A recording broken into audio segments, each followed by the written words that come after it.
All right, we are live. Can you guys see me? Okay, my computer says that I'm live, and so I'm going to go ahead and get started. Can you guys hear me? I'm testing my microphone and I'm getting a good signal. All right. Hi, my name's Yvonne. It is 8 o'clock on the dot. Welcome to episode 4 of the Gingerbread Project. Today we are working on the cute little light bulb. Let's see who's out there with us. I have French Toast Flip. I love your screen name. That is so cute. And I have Joanne Showalter. And I'm going to be talking about some suggested uses for the gingerbread project today. I'm also going to be showing you guys how to add little details. I'm going to talk about three-dimensional ornaments, and so we're going to get started. Yes, I'm so glad you guys can hear me. Okay, everybody, let's get started. I love this project. I'm having a lot of fun. All right, so tonight is, like I said, episode 4 of the gingerbread project, and today we're going to make the little light bulb. Now, in the color copy, this part of the light bulb is a different color, just like they are in real life, and then this part is a different color. And see, who do we have? We have Diane from Tennessee, we have Frida, we have Susan, we have Joanne, and I don't know who you are, French Toast Flip, but I love your name. All right, friends, so let's get started, and just a quick recap.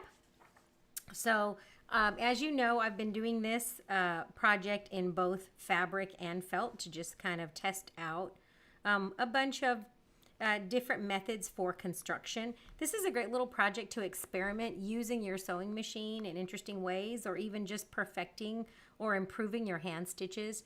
So one of the things that I've been working on for this particular project is making my hand stitches nice and even, and I feel like this is really helping me. So I've been practicing that. So that was night 1 that we did that.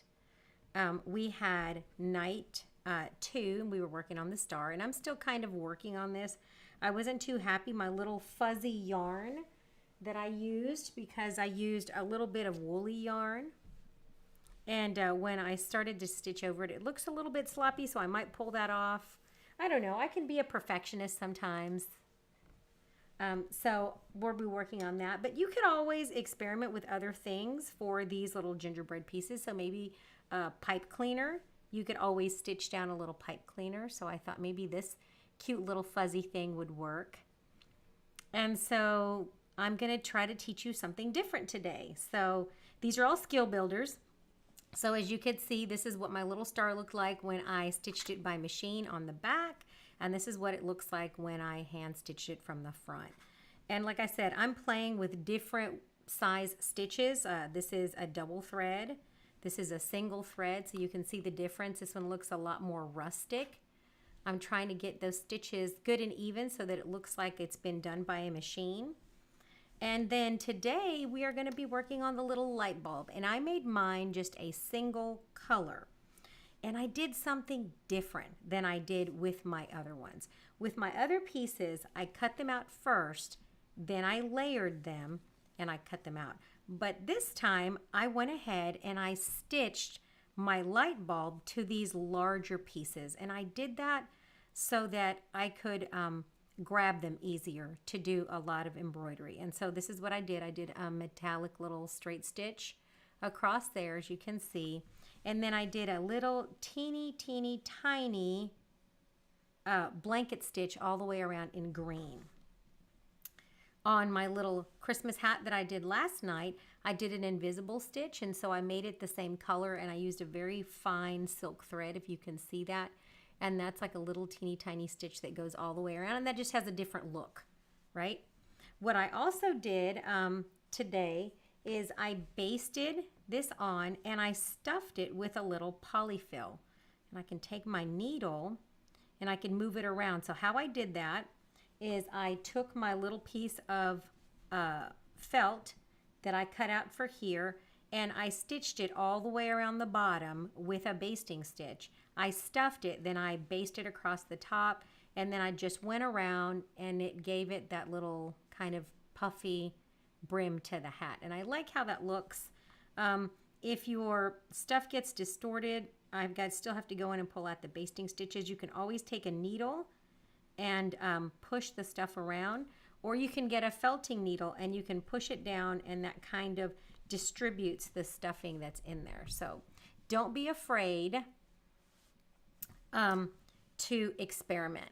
And so let's see if we have any questions before we get started. It said, with the first one, what blanket stitch did you do with the embroidery floss? This one, yes, I did metallic thread, and I did a blanket stitch all the way around with 2 strands of metallic thread. I tried to do 6 strands, but that was way too much. I was fighting it and I didn't like it. So I just clipped those seams right out, and I just did a blanket stitch with metallic. And then this one is done with a single strand of pearl cotton, which is made by DMC. That's who makes embroidery floss, but it makes it in these little, I don't know, they look like little yarn balls. But you could achieve the same with 2 strands of embroidery floss if you wanted to do that. And so the outside edge is just finished like that, right? With a little embroidery floss. I could stuff this and make it puffy, and I might do that with some of the others. So this is what they're looking like. I'm pretty happy with how they're turning out. This is my little hat. So you guys saw me last night base that little circle. I finished sewing it on there, and now I have this little brim ready to go. I have stuffing inside there. You see a little bit of quilt batting, and I have put a little bit of glue in the middle, some regular washable Elmer's glue to hold those 2 pieces in place, and then I just kind of clipped it to hold it in place, and now I'm just going to do a little tiny invisible stitch all the way around the little brim, and it'll be ready to go. And on this side, I've done just fusible on the back side. So this is the back side. It's fusible and it's fabric. And this is the front, and it's more dimensional. As you can see, the little thing is stuffed. Does that make sense? Miss King, let's see, Trinita, are you from Louisville? Hi. I'm going to be doing these all the way through next week. So we've got 1 week and 1 day. I'm doing these every single night, and they're going to stay on the YouTube channel, so you can go back in and watch them even if you miss some of the episodes. So don't panic if you got a lot of stuff going on that you're going to miss something. Okay, so in the beginning, I shared a handout that had some hand stitches in it, and that handout you can print on the website. You can see it on the website, and you can print it on the Facebook page. But I'm going to go ahead and I'm going to add it so you guys can see what I'm talking about. I'm going to add the image back in here. So let me browse my computer for a second, and let me pull the hand stitching handout.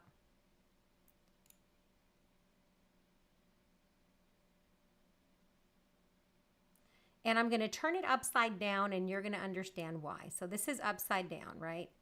And the reason I'm turning it upside down is because when I was doing my blanket stitch, it's easier to understand the blanket stitch if you see it from the perspective of the person who is sewing. So if you're the person who is sewing, right, and you see my hand, you're going to make a single loop, then you're going to pierce it at the 1, right? You're going to bring the needle down to the 2 position, pull it through the fabric, and then pull it up. And that's why I had it wrapped, right? And so that just kind of helps you to understand. It's easier to understand that running stitch if you flip the paper upside down. That little blanket stitch, if you flip that image upside down. Okay, and I'm going to get rid of that. And so I'm going to show you what I'm going to do. So if you notice, I did not change the color of this part of the light bulb. Instead, I just used a metallic thread, and I did what was called the running stitch. So you guys saw that running stitch, and it's simply taking your needle and you're gathering your material and you're rocking it back and forth, and then I do a loop to make this happen. So now I'm going to add the detail. So if you look in the light bulb, I have all of this detail. I'm going to use 3 strands of DMC floss, and I'm going to do a stitch that looks like a running stitch, but it's actually called a chain stitch. And so I'm going to chain stitch this all the way around so that you can see what a chain stitch looks like. And that's a really great stitch for adding detail to these particular items. And so like the top of the Santa hat and this little guy right here. And so I'm going to use a pretty substantial needle. This is a doll making needle. And I'm going to add 3 strands of embroidery floss, just regular DMC embroidery floss like this. And I'm going to use 3 strands. So I'm going to separate some out of here. I always do about 18 inches worth because it can get really tangly. And so I just pull it out and I measure about 18 inches. Longer than that, it just turns into a tangly mess. And so I don't fool with that. All right.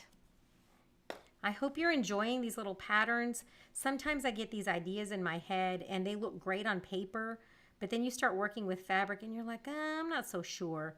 So I'm glad that you guys are sewing along with me because I'm not the only one testing them. And I thought, well, this is felt. These are small and I'm sure they'll turn out just fine.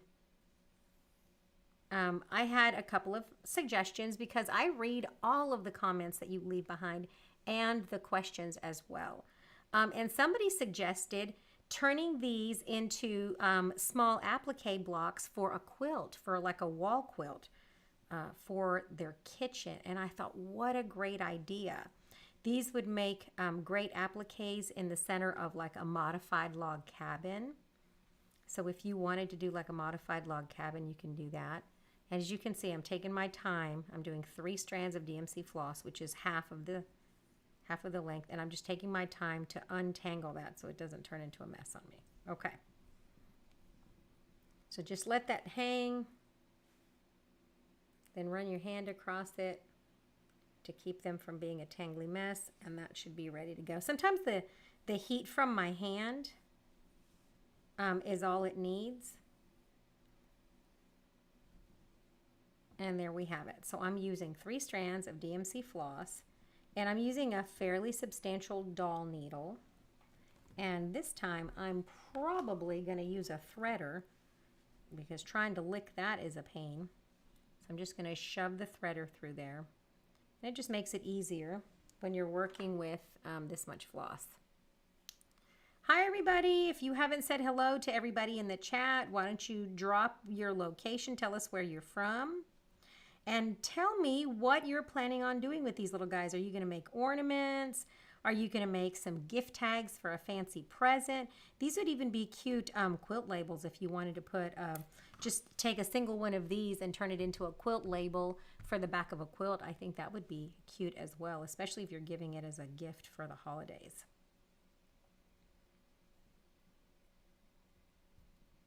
So we have Erlene from Port Townsend, Washington. Welcome, Erlene. All right.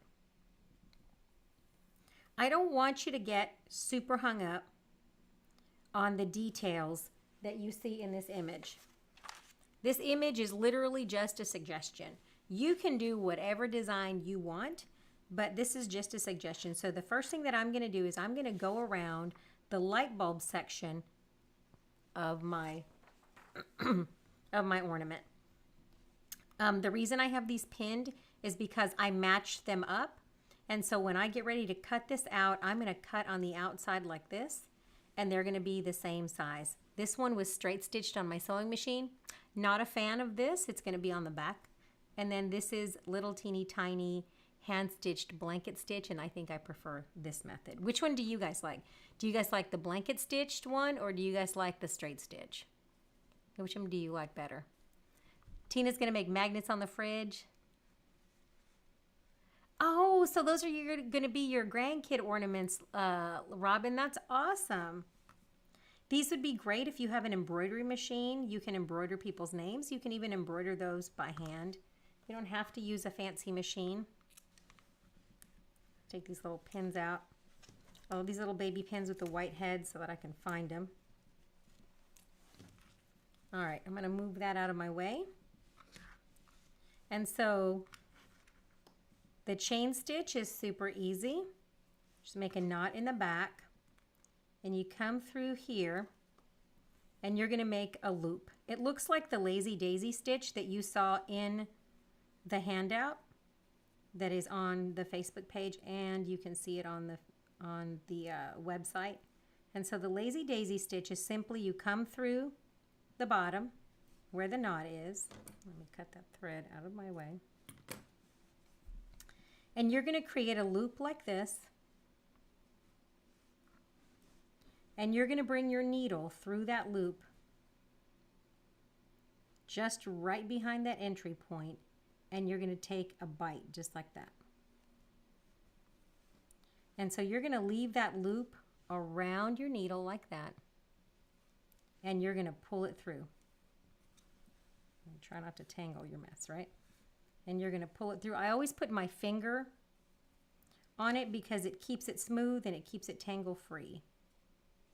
And so that creates a little tiny loop. And then once you have that loop, you can just pinch it closed and it makes that nice little quadruple line.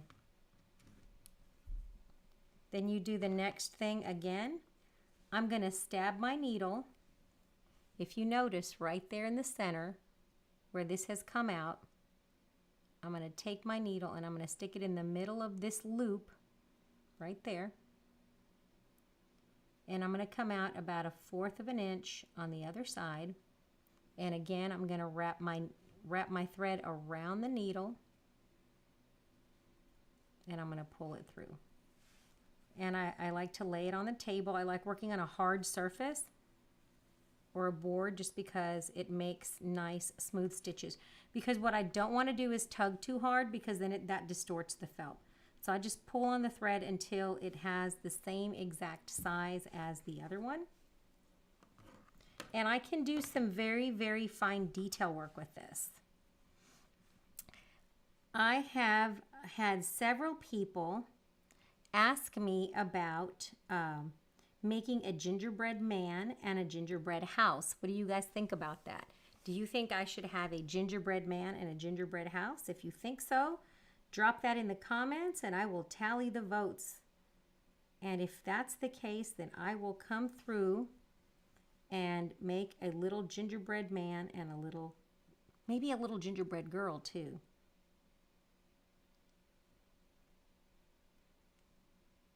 So again, you stick it in the middle of that little chain, you bring it up about 1/4 of an inch, and then you're just going to take and flip it back around, making sure that that wraps around and it makes just like a little loop. Do you see that? And then you pull it tight.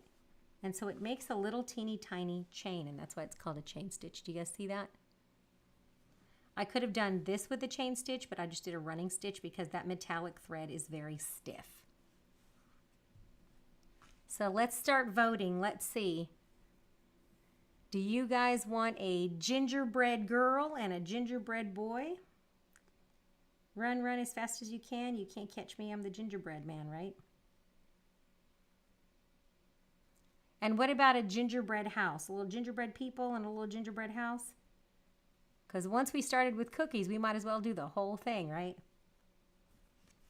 And I think I'm going to do a full-size gingerbread person that's like 5 inches. Well, this one's a little bit bigger. And let's talk about size now that you guys are talking. In the supply list, I said your pieces were either going to be 5 by 5 or 5 by 6. And this is one of those cases, right? So this one here is actually 6 inches. You see this? So this ornament's going to end up being 6 inches, but it is a little bit narrower on this side. It's only going to be 4 inches across. So this is 4 by 6. So when you're preparing your felt for this guy, this one is a little bit longer, and there's a couple of them that are like that. So if you have pre-cut your felt, and I don't recommend pre-cutting all your felt, just make a note that this particular piece will require one that is 6 by 4. And so look, I'm getting a lot of yeses for that gingerbread house. I love gingerbread houses. My grandkids love them. It's one of those love-hate relationships. You either love them or you don't love them, right? I let my students every year have a gingerbread making competition. And apparently it's their favorite thing because some of them have already been planning. It's like an engineering challenge. And I make a bunch of frosting and put it in disposable piping bags. And they get graham crackers. And they also get, a certain number of, like 10 gumdrops and a certain number of Starlight mints. And so I give them like an engineering challenge, and they can work in teams to build these little gingerbread houses. And they are going crazy. Since last year, a couple of the seniors did it as juniors. They are planning, they're drafting out their designs. We haven't even started yet, and they're already going crazy designing their little gingerbread competition. So there you have it. Do you guys see how that little chain stitch is super fast? And like I said, it just goes right in the middle and it comes right out. In addition to the gingerbread house and the gingerbread people, is there anything else that you would like me to add to this series? I do little bonuses just like I did the gnomes.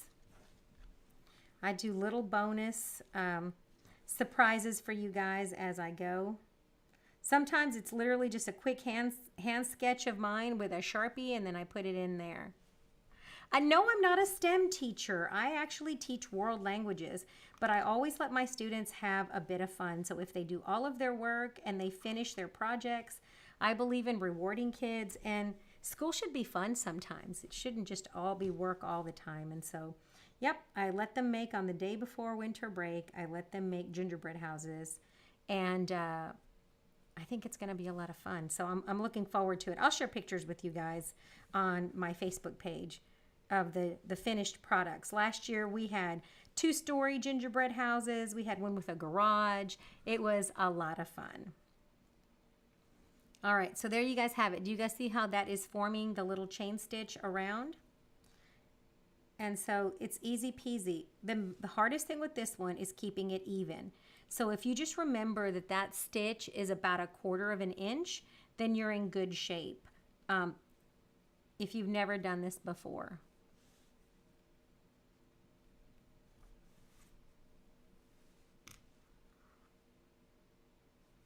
And so there you see, it's just going to form the little shape. And so I can draw all of the little squiggly lines that you see. You see all the little squiggly lines? I can take those little squiggly lines because that chain stitch allows me to go in circles, in lines. You can actually write names with that. So let's say if I wanted to put Ella on this light bulb because that's my granddaughter's name. Then this one would, this stitch right here would be the most appropriate. And if you know how to make a chain stitch, the Lazy Daisy stitch is just a slightly bigger version of this particular stitch. Do you guys have any questions about that? Let me show you what's coming up.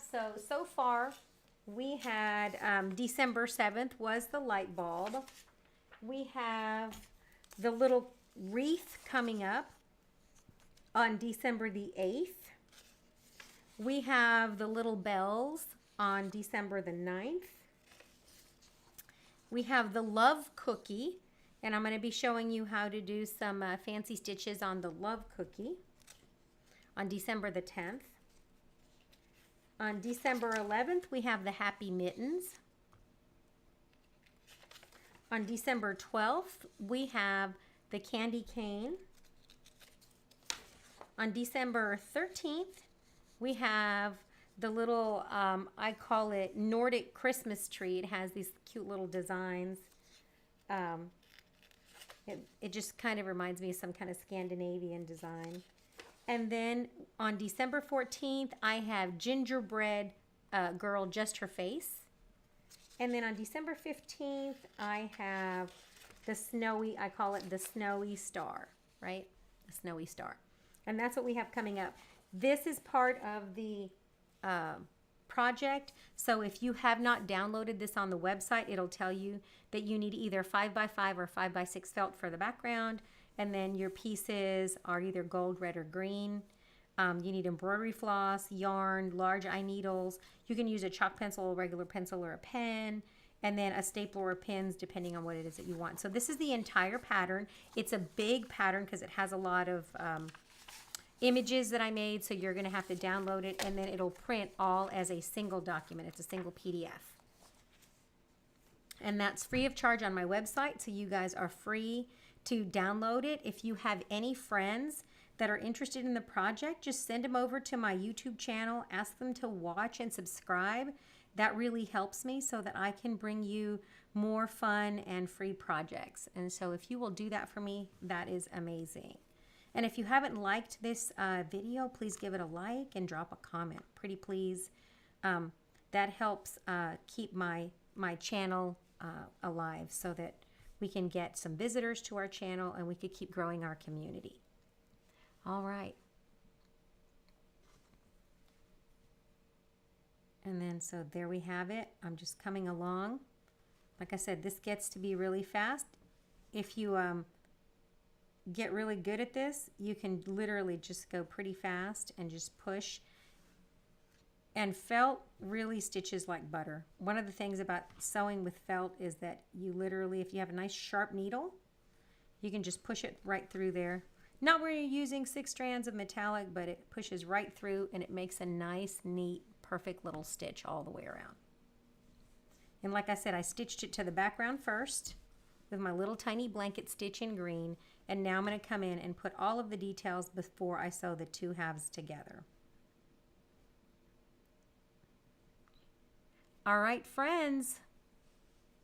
The house, I will do an extra on the house. So the last one is scheduled for, let me see, our last one is scheduled for the 15th.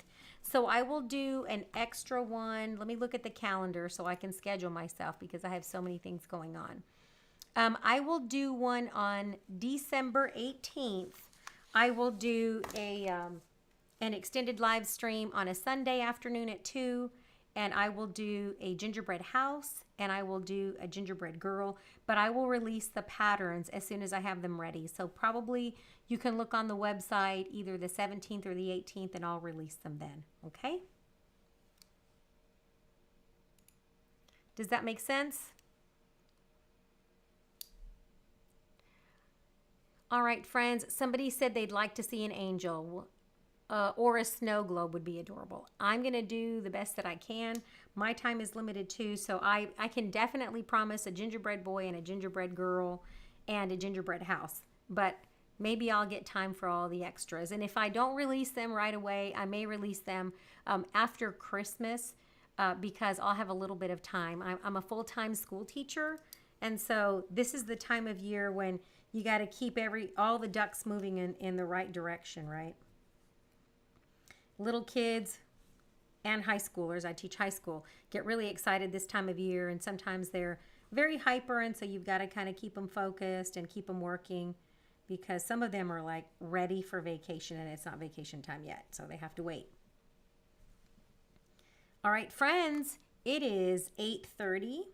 If you don't have any other questions about this process, how I'm going to finish this little guy is the same way I did these right here, which is I'm simply going to layer this. Once I put the design on both of these things, I'm going to check for the little corners where all these bits are, like right here. I'm going to pin through there, and I'm going to find the other corner and pin it. And the reason I'm doing that is so that those match. And then I'll do the same thing. I'll grab a pin and pin this corner to that side, and then I'll pin the tips. And then once I line all of that up, I'm going to come out here and I'm going to trim about a 1/2 inch away from these light bulbs, and then I will blanket stitch on the outside, and that's how I'm finishing these.